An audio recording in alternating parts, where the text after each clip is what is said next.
Maka yang pertama Allah berikan pada orang ini bukan sekedar pahala yang berlipat, tapi Allah akan ampuni semua dosanya. Kalau Anda bisa mengerjakan amalan-amalan tadi, maka Allah akan berkenan mencintai Anda. Qul in kuntum tuhibbunallaha fattabi'uni.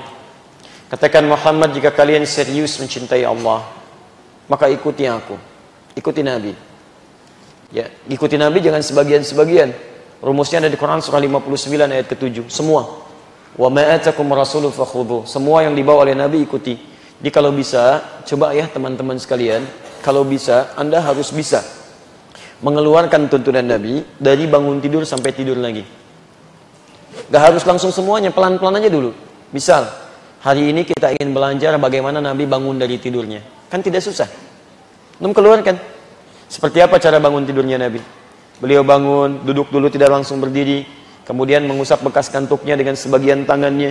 Ya, setelah itu kemudian beliau berdoa, Alhamdulillahilladzi ahyana ba'da ma amatana wa ilaihin nusyur. Jangan cuma dihafal, tapi pahami isi doanya. Karena doa itu nanti itu jadi komitmen kita untuk berubah lebih baik. Alhamdulillahilladzi ahyana ba'da ma amatana. Terima kasih ya Allah yang memberikan kehidupan kembali setelah menahan nyawa hamba sementara waktu. Wa ilaihin nusyur. Saya berjanji ya Allah, saya akan cari bekal untuk kembali kepadamu. Nusyur itu berpencar untuk kembali lagi. Ketika hi-nya kepada Allah. Ya Allah, saya akan menyebar beraktivitas, tapi saya mau cari bekal untuk kembali kepadamu. Jadi ketika Anda mengucapkan doa itu, Anda berjanji lebih baik daripada hari sebelumnya. Jadi yang kurang Anda lengkapi, yang lebih Anda pertahankan.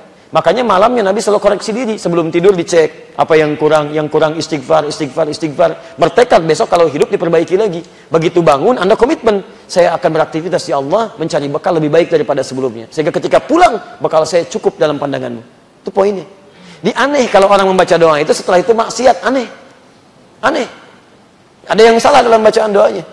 Baru antum cuci tangan antum, ada yang berwudu, ada yang mandi dan sebagainya. Demikian seterusnya. Jadi jangan banyak-banyak dulu. Saya mau belajar memahami cara bangun tidurnya Nabi. Satu dulu.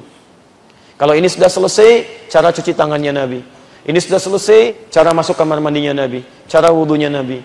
Demi Allah saya katakan, kalau antum bisa keluarkan ini salah satu cara untuk mendapatkan cinta Allah Subhanahu wa ta'ala.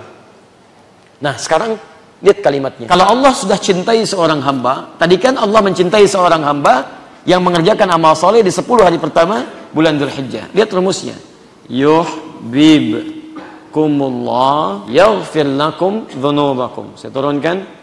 Yaghfir lakum dzunubakum. Masya Allah. Masya Allah. Perhatikan sini. Yuhibbukumullah. Kalau Anda bisa mengerjakan amalan-amalan tadi, maka Allah akan berkenan mencintai Anda. Ayat ini ingin berbicara tentang cinta Allah. Itu bisa diturunkan ketika Anda mau mengikuti tuntunan Nabi. Khusus terkait dengan bulan Dzulhijjah, awal Dzulhijjah, mengerjakan amal soleh, Anda berpeluang mendapatkan cinta Allah. Apalagi kalau amal soleh itu dikerjakan berdasarkan tuntunan Nabi. Plus dapatnya dari segi waktu dan dari segi caranya. Yang paling menarik, ini yang paling indah. Kalau Anda sudah mendapatkan cinta Allah, lihat persamaannya. Wah. Tafsirkan sama dengan di sini. Lihat, plus tambahan.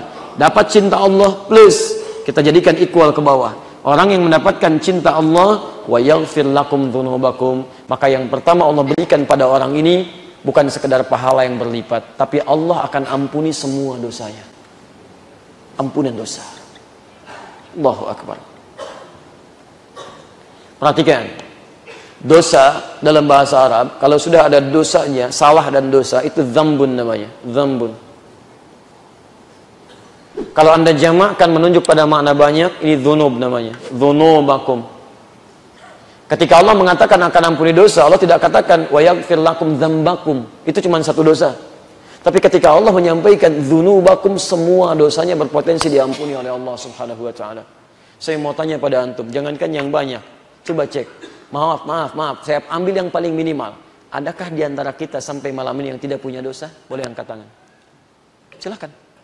Ayo kalau nggak malu angkat tangan. Yang sedikit? Tuh, yang banyak? Banyak banget. Aduh, saking banyak yang nggak bisa diangkat itu kan? Nah pertanyaannya, kalau Anda sadar banyak dosanya, diberi peluang untuk diampuni, kenapa nggak Anda ambil? Tawaran pertama, ikuti Nabi. Ada tawaran nggak Anda ambil? Tawaran kedua 10 hari. Banyak di situ nggak Anda ambil juga. Kalau semua tawaran sudah diberikan nggak mau Anda ambil juga, Allah perlu menawarkan apa lagi pada Anda? Jadi memang benar kata Nabi, seluruh umatku akan masuk surga. Seluruh umatku kata Nabi, illa man aba, kecuali yang tidak ingin.